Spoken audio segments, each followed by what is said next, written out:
तुम्हारे ही कारण हमारा सारा धन वैभव चला गया है। तुम्हारे दान देने की आदत के कारण ही हमारे ऊपर यह मुसीबत आन पड़ी है। अब तू इस घर में नहीं रह सकती। तू अभी इसी क्षण इस घर को छोड़कर चली जा। सुलोचना कहती है, हे नाथ, आपके सिवा मेरा इस दुनिया में कोई नहीं है। मैं आपको छोड़कर कहाँ जाऊं? सुलोचना का पति कहता है, तू कहीं पर भी जा, लेकिन अब इस घर में तू नहीं रह सकती। तेरे ही कारण मेरा सब कुछ बर्बाद हो गया है। तू इस घर में रहेगी तो बचा कुचा सब नष्ट हो जाएगा। सुलोचना अपने पति को हाथ जोड़कर विनती करने लगती है, हे स्वामी, ऐसा ना कहिए। मैंने कोई अपराध नहीं किया है। आपके बगैर मैं जीवित नहीं रह सकती। मुँह दासी को आप घर से मत निकालिए। लेकिन सुलोचना का पति उसकी एक नहीं सुनता है और उसे अपने घर से धक्के मारकर निकाल देता है और कहता है, अब तू इस घर से चली जा और लौटकर मत आना। चाहे तो किसी नदी में कूदकर अपनी जान दे दे, लेकिन अब तू इस घर में मेरे साथ नहीं रह सकती। फिर सुलोचना दुखी होकर रोते हुए अपने पति के घर को छोड़कर चली जाती है। थोड़ी ही दूर चलने के बाद उसे माता लक्ष्मी का एक मंदिर दिखाई देता है। चलते चलते सुलोचना माता लक्ष्मी के मंदिर में जाती है और माँ लक्ष्मी के सामने बैठकर उनसे प्रार्थना करते हुए कहती हैं, हे माँ, मैंने ऐसा कौन सा पाप किया है जो मेरी ऐसी दशा हुई है? हे माँ लक्ष्मी, मैं तो नित्य आपकी पूजा करती थी, फिर भी आपने मेरा घर क्यों छोड़ा? कृपया मुझे बताओ माँ, मैंने ऐसा कौन सा अपराध किया जो आप मुझसे रूठ गई हो? फिर सुलोचना वहीं पर बैठकर सोचने लगती है, यदि मेरे पति मेरा स्वीकार नहीं करेंगे तो मैं जीवित रहकर क्या करूं? यदि मेरे ही कारण मेरे पति की दुर्दशा हुई है तो मुझे जीवित रहने का कोई अधिकार नहीं है।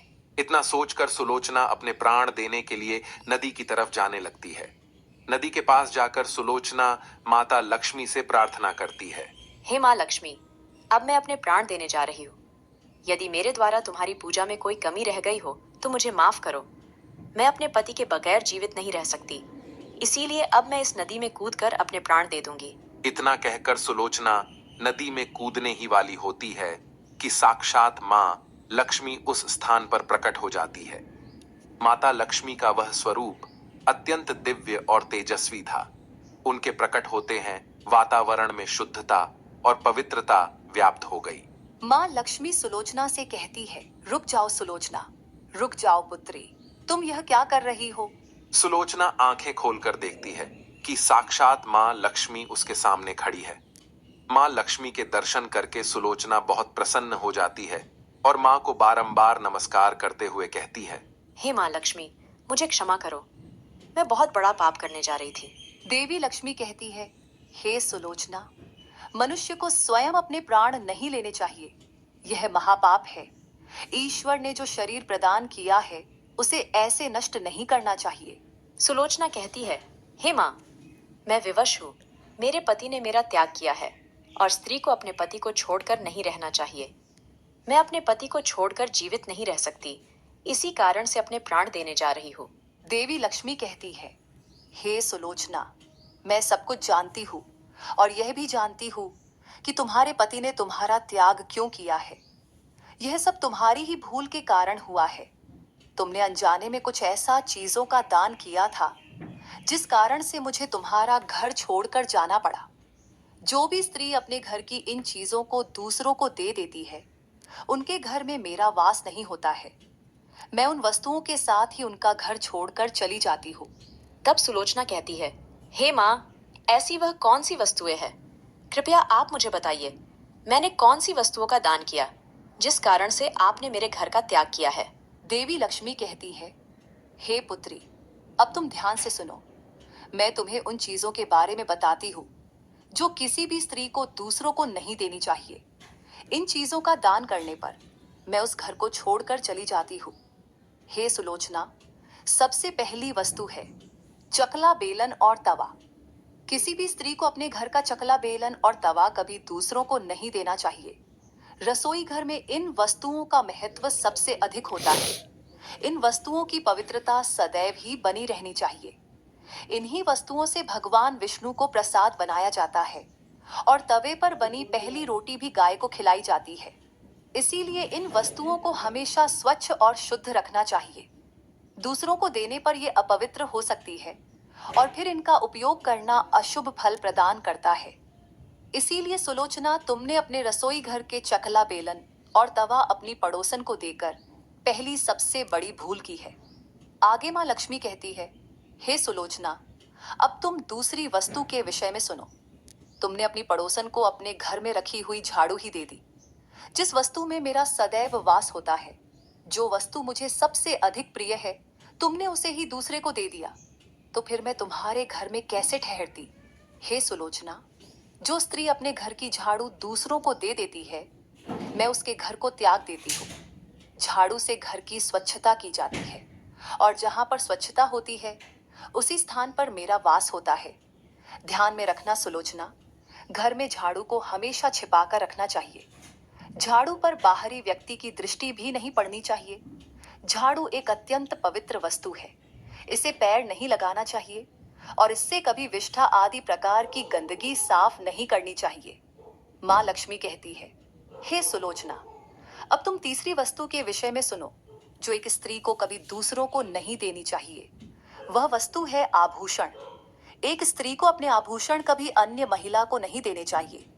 मैं सदैव ही आभूषणों में वास करती हूँ। स्त्री के 16 श्रृंगार में गहनों का बहुत अधिक महत्व होता है।